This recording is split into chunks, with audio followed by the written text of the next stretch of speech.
if you fail, you land among the stars. I'm sure we have all heard this quote. And we, the proposition, completely stands for this point. Why? Because we propose for setting goals that are beyond realistic measures. So that even if you fail, and even if you do not achieve your goal, you will still have succeeded in achieving something amazing. The motion put forward today is schools should raise the expectations of children beyond what they can realistically achieve. And the proposition hopes to convince you beyond all doubt that this is definitely the way for a brighter future. I would like to begin by defining key words in the motion to put things into the right perspective. Expectations are nothing but a strong belief that something will happen in the future, and the proposition sees no harm whatsoever in raising that belief in our children. The belief that there is always room for improvement, that there is always something better to be attained. Lastly, we would like to bring to light that the proposition is not trying to use the motion to place the dreams, hopes, and creative ideas of our children into distinct boxes of realistic and unrealistic.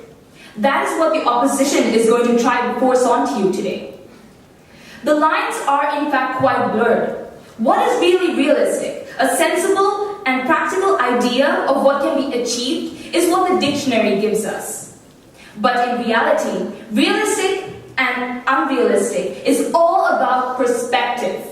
And let me explain why. Man landing on the moon was proclaimed to be an unrealistic dream. So was man's dreams to fly, both of which mankind has overcome not with ease, but with great perseverance and tough competition. We should still instill in our children from an early age not to aim for small goals. Aim further and even further, for there are no boundaries for their capabilities.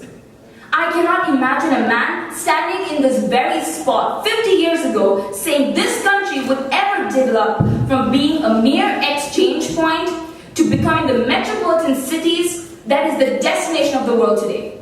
Point of information? Accepted. What do you expect the repercussions would be on the individual once they realize they cannot achieve what they expected they would? Giving them expectations of high value will still achieve them success. You cannot under any circumstance restrict how a child's mind works. By that, you're trying to pass value judgments, which the proposition is highly against. You are trying to tell your children what they can or cannot do based on your perception. I would like to stress on the fact how by raising the bar, you're building your children's boldness and competence to handle the pressure and stress that comes with the situation. For at times, it is not that they're at a loss of ideas. The problem lies in the fact that they struggle to cope with the situation and lack the confidence to take the challenges in a positive outlook. Despite of information? Yes, accepted. Are you equating having confidence and believing in oneself with achieving something that a lot of people would expect you not to be able to? No, we are saying that if you have high expectations and you are given those high expectations, even if you do not achieve them, you will still achieve what you're supposed to. Despite all the opportunities that come across a children's way, a large majority of them today still prefer to stick to their comfort zone because they do not know how to view stress positively and use the stress to their advantage. In this brutally competitive world, thinking small and becoming overwhelmed by pressure is no longer an option. We adults ourselves are struggling to adapt. What, pray, will our children do if we do not equip them with the means to handle this competitive pressure in a healthy manner? Our schools are the first experience our children go through to handle the real world. And it is here that we should start training them to see goals that seem impossible only seem to be that way until you overcome it.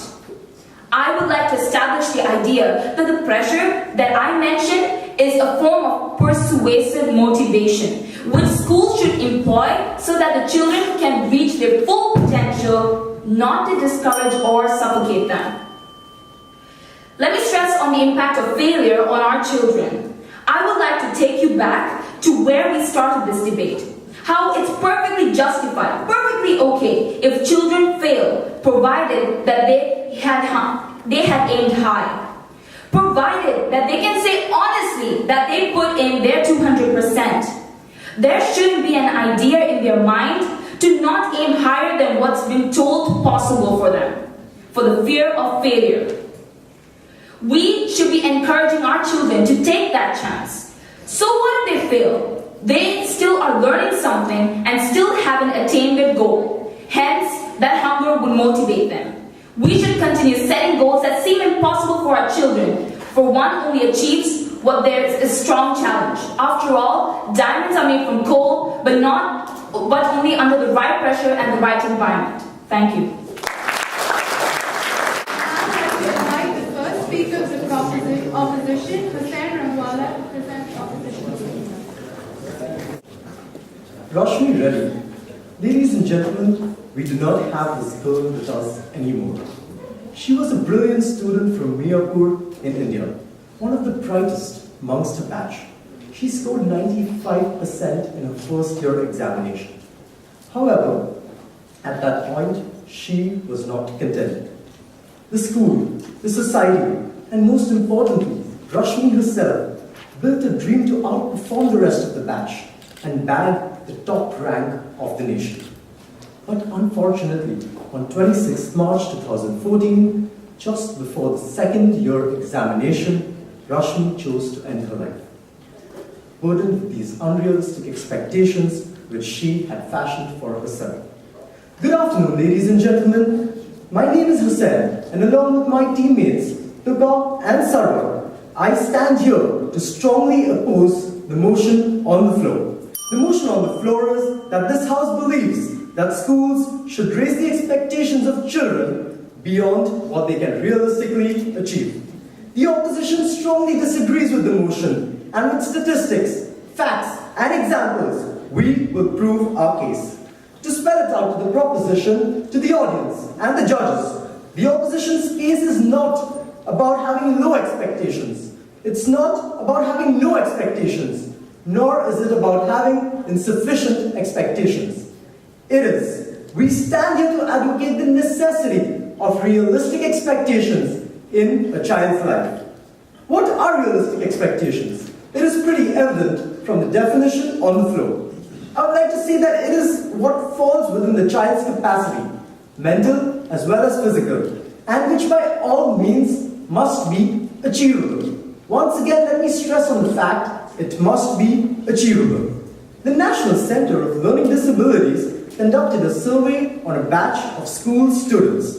We ascertained that unrealistic expectations, which, as the proposition said, often lead to a fear of failure, was the primary cause of bad stress in their life. This brings me to my first argument. The bad stress due to the burden of unrealistic expectations in a child's life. What is bad stress? Accepted? What about the expectations in people who have low self-esteem? For people who have low self-esteem is one of the symptoms, one of the reasons caused due to a lot of high expectations, which you are not able to achieve because you've set the values at a level much higher than your capabilities. This brings me to my first argument that bad stress is due to the burden of unrealistic expectations in a child's life. What is bad stress? Ladies and gentlemen, in the same article, it says that bad stress is a condition where our coping mechanisms are overwhelmed and we do not function at our very best. In simple language, we cannot cope up, and we believe that we do not have the ability to meet our challenges. There are some interesting arguments, there are some interesting statistics to support my argument. Accepted. Who are you to decide what is achievable and non-achievable for a student? I'm not here to decide what is achievable or non-achievable for a student, but every student has a capacity, and it's a subjective matter as to what your expectations could be. So, well, if they are unrealistic, as the definition said, if they cannot be achieved or expected. So, I will have some statistics to back my argument up. Lindsay Sabino in 2011 conducted a study, and in context with today's motion on the floor, there were some keen observations which were to be made. First of all, what is bad stress? Unrealistic academic expressions, they are the main factor to student stress. And in turn, stress is the main factor for academic disruptions. It's surprising to know that 1 in 5 students is stressed to study. 1 in every 5 students has already considered dropping out. How does this stress affect our minds? Dear friends, 30% of the students felt so depressed that they found it very hard to function. According to a study by the Child Strength in 2011, suicide rates among the 9th to the 12th graders, accounting to unrealistic child expectations, was a shocking 7.81%. Rejected. I will not be accepting any points of information further. There is an interesting fact which I will let you all know. Unrealistic expectations, they boil down to bad stress. And bad stress affects the behavioral patterns of students more than alcohol, more than caffeine, and more than late night video games. So yes, we are here where the government bans alcohol for children. We are here where the doctors advise low caffeine consumption. And we are here where parents bar children from playing late night video games. But then on the other hand, we are in opposition which advocates that unrealistic expectations are good for children. So ladies and gentlemen, please open your eyes. Look at the broader picture. Because only when you look at the motion on the floor holistically, you will realize that the costs outweigh the benefits.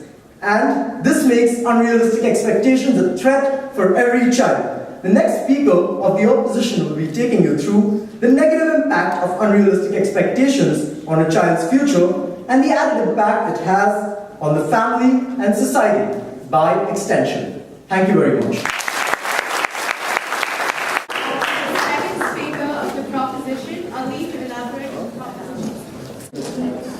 Good afternoon, my name is Ali Mir and I'm the second speaker of the proposition team. First of all, I'd like to state, as a rebuttal to the respected speaker before me, that we are not imposing our expectations on any children, and we are strictly against any strict punishments to those children who do not fulfill their expectations or who do not fulfill expectations set by their parents, teachers, or whoever does. Our first speaker, Merit, has very clearly defined our motion. I'd like to repeat that we are supporting high expectations and not mediocre ones, which our friends would like to be satisfied with. We are not satisfied with these expectations. I'm going to talk about the effect of high expectations in terms of school outcomes and how teachers and schools have a responsibility of conveying these expectations in a positive environment. Let's talk about a man whose story is over a century old. A man by the name of Thomas Alva Edison. This man, who was ridiculed in his school by the teachers, found the ablest teacher in his mother. His mother, who was also a teacher, chose to homeschool this partially deaf and hyperactive boy and raised his level of expectation well beyond his seemingly poor academic record to a level where this boy went on to patent more than 1,000 inventions. Edison was lucky enough to have a mother as a great motivator, but we in the schools have to provide the same expectations to kids to unearth such great potentials. Now I'm going to tell you about a very interesting study. Go ahead. Do you imply that if a person like Thomas Alva Edison could live up to the unrealistic expectations, as you said, every student who we are dealing with, or every child, can live up to these expectations too? No, I'm not saying that, but I also want to state that if Thomas Alva Edison hadn't done what he did, this debate would be going on under candlelight. Moving on. To tell you about an important study done about the expectations which are usually reserved for the elite or for the students who teachers pick out to be the top students and give them some kind of special treatment. I'll tell you about this study who was done for that. My friends will be well aware of this study called the Pygmalion study. Let me tell you about this study done in 1968 by Rosenthal and Jacobson, giving teachers false information about the learning potential of certain students, certain individuals between grades 1 to 6 in the San Francisco Elementary School. Teachers were told that these students had been tested and to be found that they were on the brink of a rapid intellectual growth, but in reality, these students were picked out as random. At the end of the experiment period, the students, particularly those who were in grades 1 or 2, exhibited performances in IQ tests which was superior to the scores of other students of similar ability and also superior to what would have been expected of target students with no intervention. These results led the researchers to claim that the inflated expectations that teachers held for the target students and the teachers' behavior that accompanied those high expectations actually caused the students to experience accelerated intellectual growth. And this study has stood the test of time over 46 years, having been replicated by many researchers and confirmed many a times.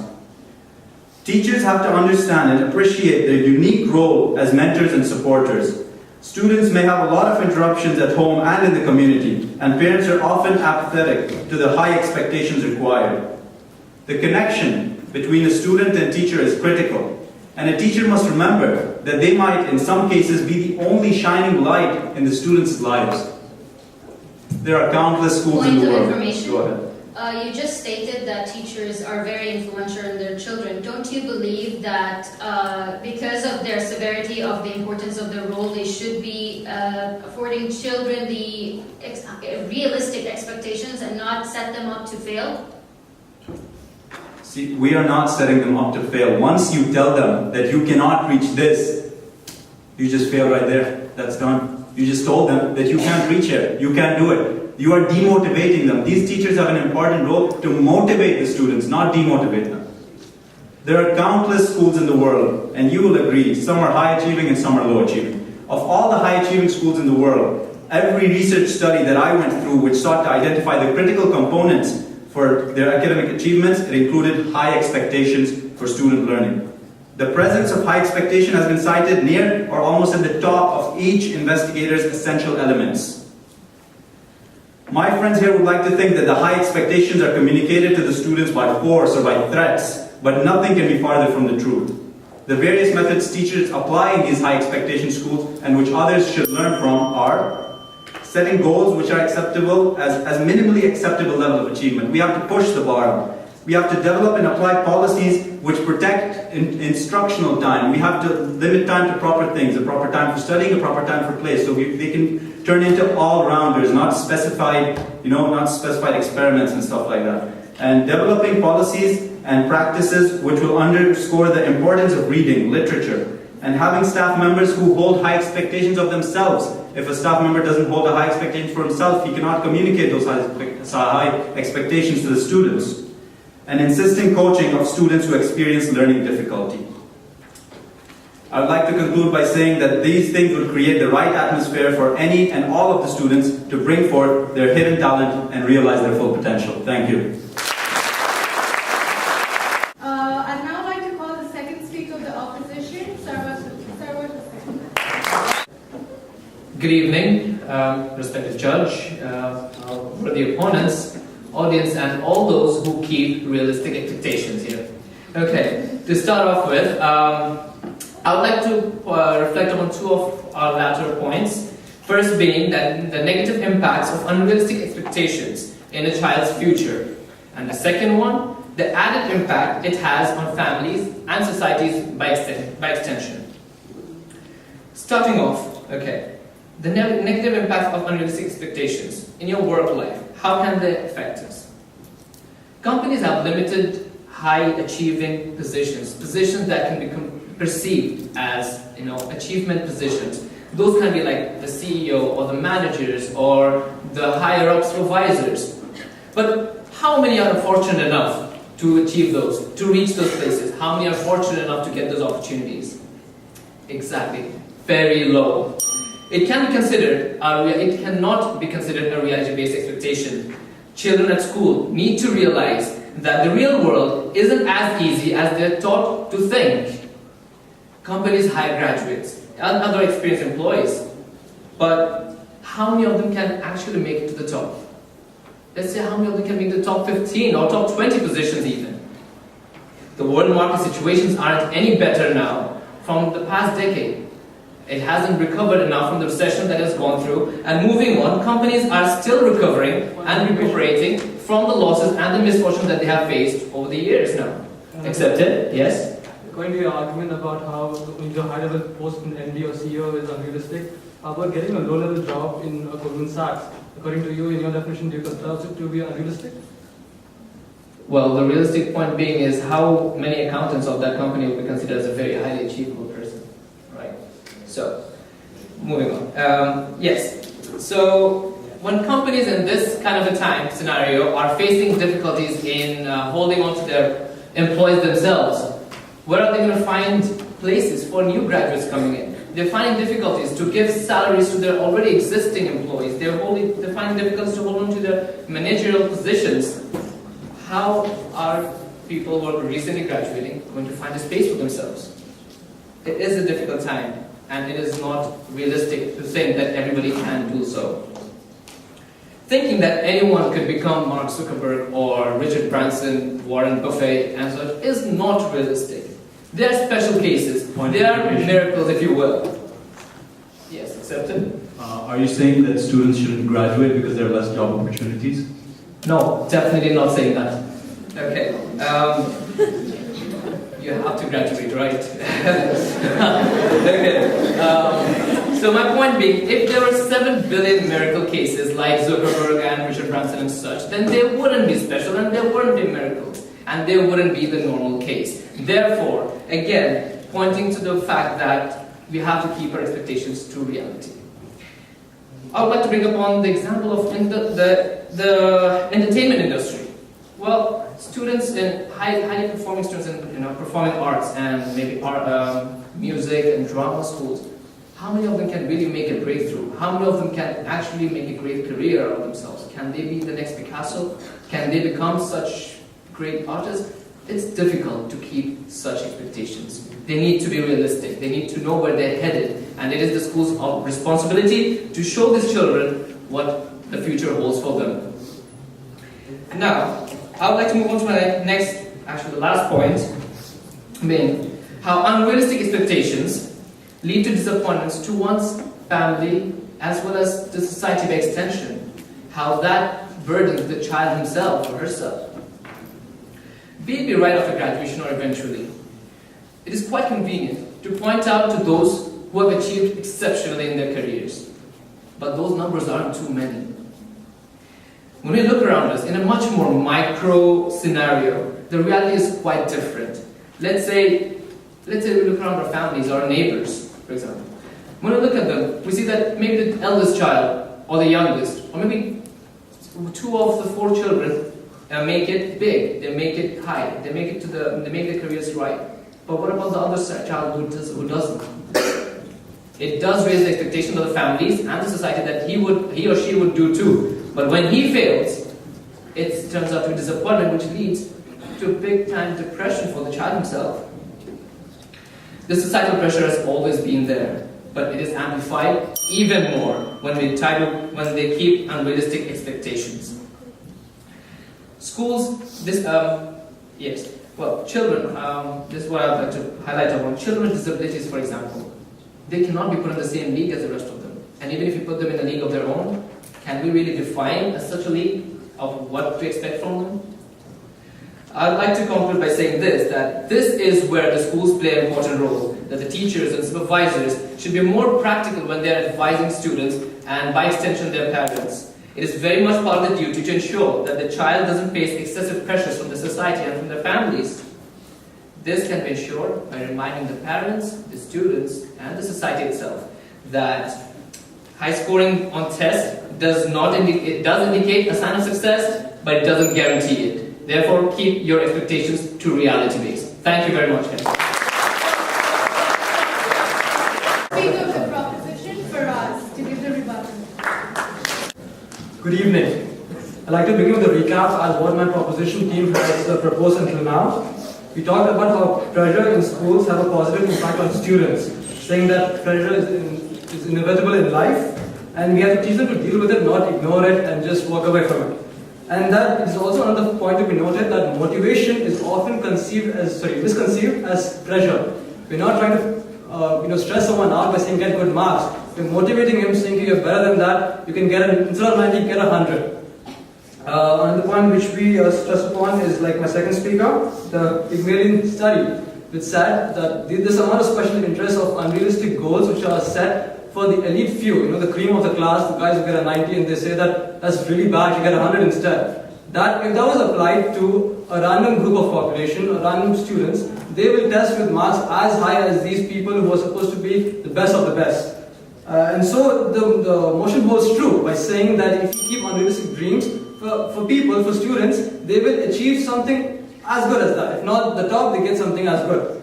And more importantly, we also... Point of information? Accepted. What do you mean by if not the top, then something just as good? If it's not the top, it's not the top, full stop. Yeah, just bear with me for a few more seconds, I'll cover that point. I'm seeing my speech. Also, more importantly, no unrealistic dream. There is no definition of a realistic and unrealistic dream. Definition, like my first speaker pointed out, right, what can be achieved now is what 50 years ago was unrealistic. The miracle of flight is still considered to be a miracle because 100 years ago you come to someone and say, okay, I want to fly. The right brother came to his teacher and said, okay, I want to fly, make a plane. They would have put him in a psych ward because that was that unrealistic back then. But now it is everyone can afford to fly. Even the poorest of the poorest in the country has a passport and flies once in a while. Moreover, talk about Higgs boson, the God particle, the dark matter, amount of effort put into it, how abstract the theory is that there is one particle which explains everything. Even we cannot understand it. We think something to exist like that is unrealistic. But after around 40 years of perseverance, billions of dollars spent upon that, hard work there through formal educational systems, through researchers from colleges, they achieved it. They put a claim saying that it's realistic to have a God particle which explains everything. Point of information? Go ahead. Yeah. All your examples, yay, science, but what about the individual student? Why would you burden him with the same expectations you would have for technology? I'm drawing a parallel between technology, something massive, to an individual person, right? So I'm not saying he has to go and cure cancer. I'm saying in his own capabilities, let him get the best of what he can, other than settling for the defeatist attitude. Moreover, diabetes, I think I will skip that thing out. Okay, so in brief, diabetes 50 years ago was considered to be a fatal disease, but once insulin was invented, right now if someone says I have diabetes, they go like, man, I've seen worse than that. So it's the definition of realistic and unrealistic is no longer existent, so we cannot exactly say we're burdening someone with an unrealistic dream. Moreover, we would like to stress that it's okay to fail. I think that was one of your first points of information. What better if not the first thing? We're saying it's okay to fail.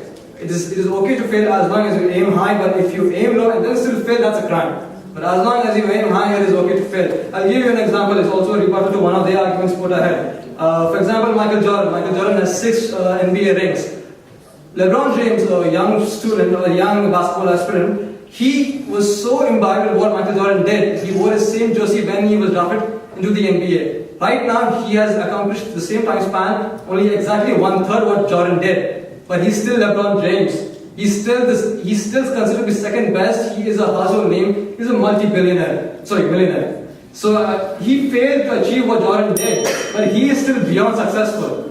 Moreover, also the same part, if you want to get an Olympic gold, you strive to get an Olympic gold. But you get an Olympic silver, no tough luck. Say you have silver, be happy with that. But the thing is, what we're going to try to imply is get up and fight again, so that the next year you get a gold. Don't settle with it. What that creates a defeatist attitude among people. They'll be like, fine, okay, we failed. Now what can we do? We could not achieve it in the first place. That's wrong. The idea about college dropouts in the US, there's so high amount of college dropouts because of the parenting system out there. They say that everything is fine. Okay, you didn't get a good grade, fine. In the Asian household, fine, it is a bit more stricter, but that's why we have more Asian doctors, Asian economists, and so on and so forth. Over there, you have a lot of dropouts because they don't want to achieve the same amount of success Asian kids do in a way. And competition, pressure, which you keep on talking about, it creates competition. Man landing on moon. Why did man land on moon? Because of the Cold War and the space race. Right? This competition is so healthy that it actually put a man in space. So the thing which was around 60 years back to be an astronaut to go in space was unrealistic. It became unrealistic through competition and pressure when man went on the moon. And also how it has a practical importance in everyday life. It helps you meet deadlines, it helps you cope up with entrance exams, so on and so forth. Alright, and I would like to also quote Singer says it's better to burn out than to fade away. It is a very true thing which we have not touched upon right now. The idea of respect. History books are not written by people who sleep, who procrastinate, who say, okay, fine, I can't be an Einstein, I can't be an Edison, or whatever. They don't make history. those who take a hit, get back up, continue fighting, saying, okay, fine. If that's the goal out there, I'll achieve it at least 1 inch beneath that, I'm happy with that. That's what we're trying to gain over here. Final conclusion, I would like to say with a personal reference over here, if I may, that when I was I'd rather not be said. Thank you. We have the consultant from the opposition. All right. Good evening, ladies and gentlemen.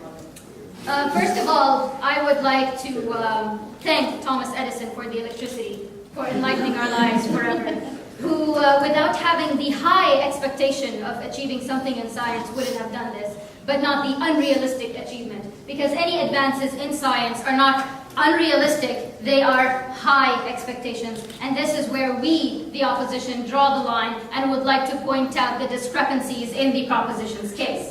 Now, the first speaker brought to you this saying that goes like, aim for the moon, because even if you miss, you'll land among the stars.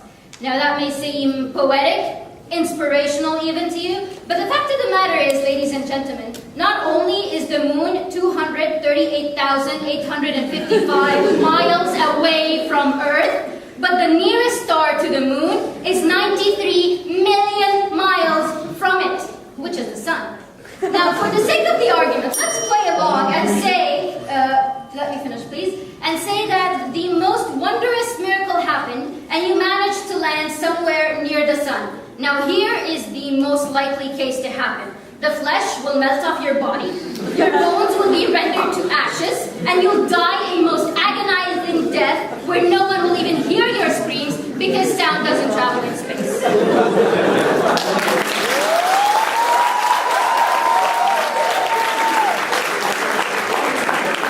Why are you actually defending a metaphor or misinterpreting a metaphor? Why are you defining a metaphor? That's my question to you. Since you kept bringing up science, I'm bringing you the scientific facts. Now, let's move on, ladies and gentlemen. We violently disagree with the motion on the grounds that it is cruel and unusual punishment to children who are helpless to defend themselves against such extremely high expectations. And my partners have brought to you point after point, statistic after statistic, relating the unrealistic expectations with suicide rates, psychological disorders, depression, problems with society, feeling the inadequacy that you feel when you don't achieve something because you couldn't possibly be able to achieve it in the first place. Now, the first speaker said this, and I wrote this down. Even if you don't achieve the goals, you will still have achieved it. Now, not only is that self-contradictory, but that does not even make sense. And then again, they said they failed, yet accomplished their goals. You can't have it both ways. It's either or. It's either they succeed or they fail. So, ladies and gentlemen, that's another discrepancy right there in their case. And also, the second speaker brought up punishments. Not a single one of our speakers brought up punishment. We're simply dealing with the pure burden of having an expectation, not even the consequences of what happens if you don't achieve them. Some of the cases, in fact, the very first example that my first speaker brought up was a girl who wasn't punished because she didn't achieve anything. She killed herself. She took her own life because she felt inadequate. She felt like she could not achieve something that she had set to herself as a goal. So that is, ladies and gentlemen, what the motion here is about today. It's unrealistic expectations, not high expectations. Everyone should have high expectations. Everyone should have good self-esteem. Go ahead. The girl who committed suicide, the high expectation was to get good marks? No, she wanted the unrealistic achievement, which was to achieve the top rank in her nation.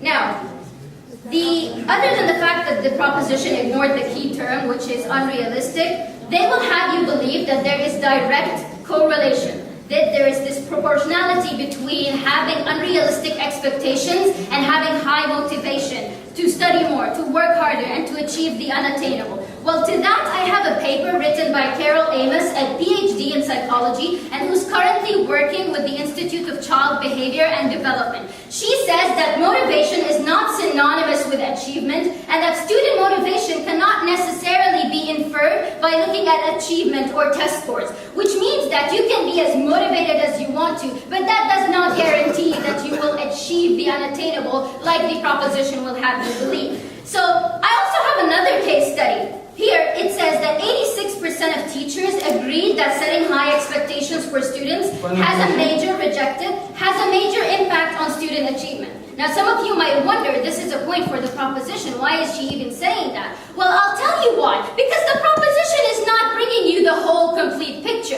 The second half of that study states that, ladies and gentlemen, 36% of teachers don't believe, so 36% of teachers agreed that their students, not all of them, will have the ability to succeed, never mind achieve something unattainable. So ladies and gentlemen, there you go. The schools, the teachers themselves, they can motivate their students as much as they want, but they believe that not everyone has the capability to achieve something great. So let me ask you something like this. What if the best someone can achieve is to open a small grocery store or to be a delivery man? Should they live the rest of their lives feeling like failures because the proposition would have it so? Is that fair, ladies and gentlemen? Is that how we want to raise our children, the future of our generations? What is this, ladies and gentlemen? I ask you, how could you even inflict such cruel and unusual punishment on children? Now, I would like to end with the fact that instead of schools being more concerned with providing the best possible education for children, they, as the proposition would have them do, are ready to risk the mental health and possibly jeopardize the lives of said children for the infinitesimally slim chance of having someone famous on their alumni online page. And thank you.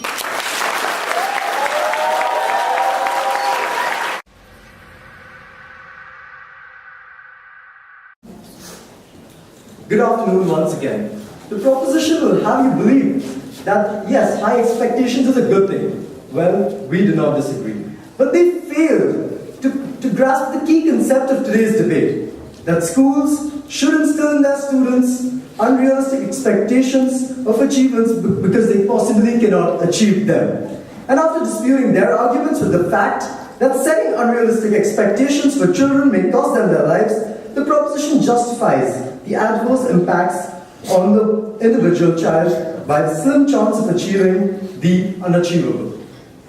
I would once again like to restate the motion on the floor today. This House believes that schools should raise the expectations of children beyond what they realistically achieve. The first argument put across by the opposition is that the bad stress due to the burden of unrealistic expectations. This was supported by recent examples of Rashmi Reddy, studies by Child Trends and National Center of Learning Disabilities, and an argument highlighting the negative mental and psychological impacts on a child burdened by unrealistic expectations.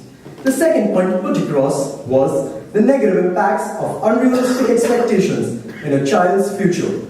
Examples were given like companies do not give everyone the positions, the achievement positions like CEOs and managers. The market is still volatile, which leaves speculation as to salaries, losing employees, job satisfaction, etc. And what the unrealistic things they speak about is just 1%, which is a miracle, and it cannot be realistically achieved. The example of the entertainment industry was given, where success rates are at an all-time low. The third argument put across was the added impact it has on families and society by extension. The family expectations rise when one child does well and the other doesn't. This adds to the bad stress. The societal problems are amplified when these unrealistic expectations are kept. Thus, as the opposition closes the case for today, restating the motion, we say that we disagree with the motion on the floor today, that this House believes that schools should raise the expectations of children beyond what they can realistically achieve. Thank you.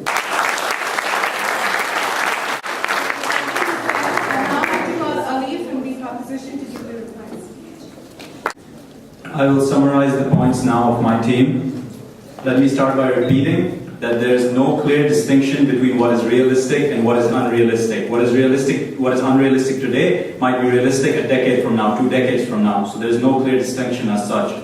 And also that motivation is often misconceived as stress or pressure. Also that schools should have a positive impact on students. They should tell them that no dreams are unrealistic. A dream, it's either, you can't put them into achievable and unachievable. The schools should not limit the students from achieving their full potential. And we believe that raising the bar will allow the children to live and compete in a healthy way. The real problem in most schools is not that the students are the ones who have low expectations for themselves. Early on, as I mentioned in my speech, that some teachers identify those students who they believe will succeed, and they tend not to have high expectations of the other students. Although they tend not to have high expectations of the students who they believe will not succeed. There are also many parents who don't understand their children's potential. However, the success these individuals eventually demonstrate make believers out of the teachers and the parents. When these kids come back to their schools hoisting a first place trophy, some teachers say, "Our kids did that?" And that's when it hits them. The teachers are forced to look at themselves and realize that if low expectations are set, we may be restricting students from life's opportunities. We want kids to set high goals for themselves, and even if they don't achieve them, even if they fail to reach those high expectations, they will still be in a great place. That is our point. And we are not promoting any types of high levels of pressure to which a student may crumble. We stressed on creating a positive environment which would promote high expectations to the children from within, not impose these high expectations onto them. So as the first speaker mentioned, there's no line between realistic and unrealistic. Unrealistic can be realistic between a decade or two. In an ever-changing world where science is at the forefront of every new development, we need young men and women with substance and high capabilities to carry this research farther, deeper, and higher. For such young women and men to rise, there's no other way than to expect our schools today to set higher expectations for each one of them, so that they may be worthy of carrying the world on their shoulders. Thank you.